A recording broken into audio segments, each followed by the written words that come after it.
Filmmaker magazine. My name is Danny DeLillo, and we're here at the NFMLA Los Angeles showroom in West Hollywood, and I'm here with Hillary and Angela with their movie Parched Dreams. Let's take a look at the clip.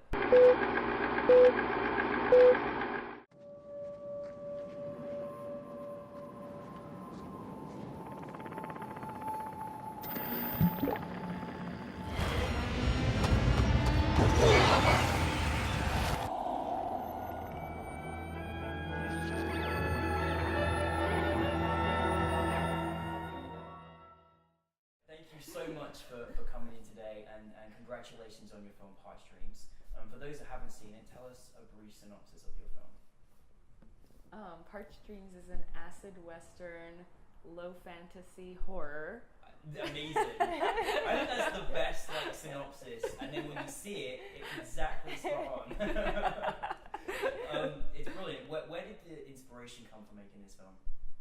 It came from, we went on a witch retreat in Joshua Tree during Halloween, and we went out in the morning and we were exploring, and we discovered all these dried up, abandoned carcasses of trucks and homes, and we just started. Ghost town it was it felt like a ghost town, but it was just in a wash, and there was just beds and TVs and stuff that were very much deteriorated, and we would go around and tell each other stories, and a man just sat here and left his burgers here, and blah blah blah.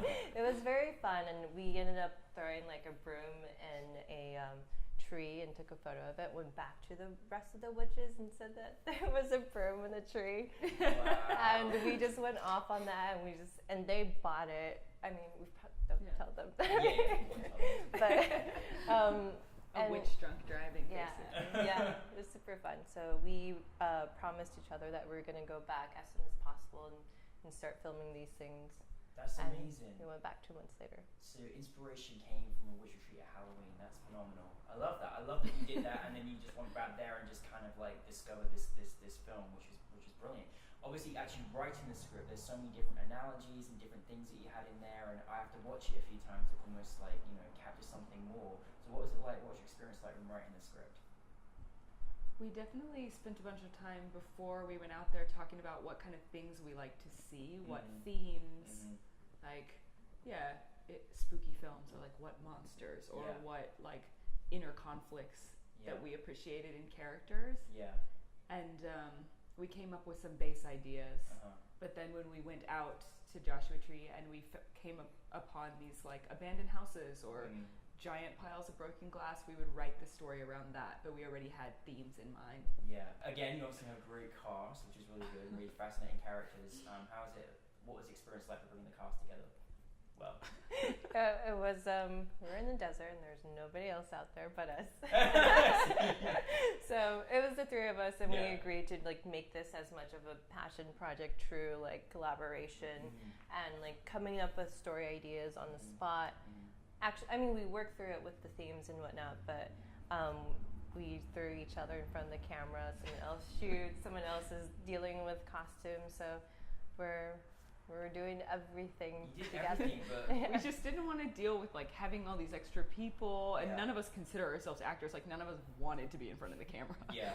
Whenever we would write the story, we'd be okay, we need a genie, or we need a housewife, and we'd all not really want to do it, and we'd be okay, it's no, you're going in. I think you obviously got a great team together, because you just collaborated on so many different parts of it. You just kind of made this your masterpiece together, which is great when you get inspiration from so many different things as well. What would you kind of say was your biggest challenge in making the film? I mean, we shot on Super 8, and that it wasn't a challenge that we were shooting on Super 8. It was, I mean, it was too at the same time, because the cameras are all very old that we're using. They're old 60s, 70s, it's amazing, vintage. It looks so good, so refreshing. Yeah, it's my favorite. It was great. Yeah. But our cameras were breaking left and right, because we had these nice manual cameras, and when we go out there after the first take, it would stop working. The motor would be it'll just jam up and whatnot. And so we went through a couple of cameras. We did some emergency runs, Craigslist, on Christmas Eve. Of course. Well, I love that you said that, because actually one of the audience members actually said, "Oh, I love the haze that you've got," and then your lead actor was like, "Yeah, it's kind of broken, but it worked. I mean, it worked. It was really, really beautiful, and we all just love to, experience, those cameras from that period as well, which was fantastic. Now, obviously, you're both from the wonderful Texas, and living out here in Los Angeles, and obviously making films was absolutely fantastic. What's going to be next for you, both of you?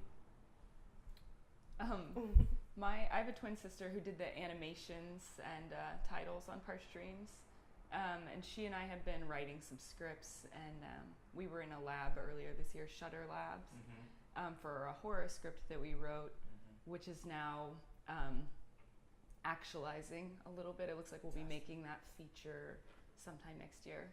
So we're really excited about that. It's also got surreal elements, and it will be highly art directed. And fantastic. Yeah.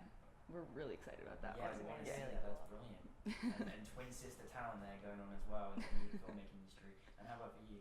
I'm currently at AFI right now, so my life is taken over my life. Tiny school, that's wonderful. We've had a tremendous amount of support from AFI and selected films from our students as well. So what's so great, you both have such a great style of filmmaking, which is so great and unique and wonderful, and we're certainly very happy to have you at New Filmmakers LA, and we're looking forward to seeing much more of both of your work, so thank you. Thank you so much. Bye.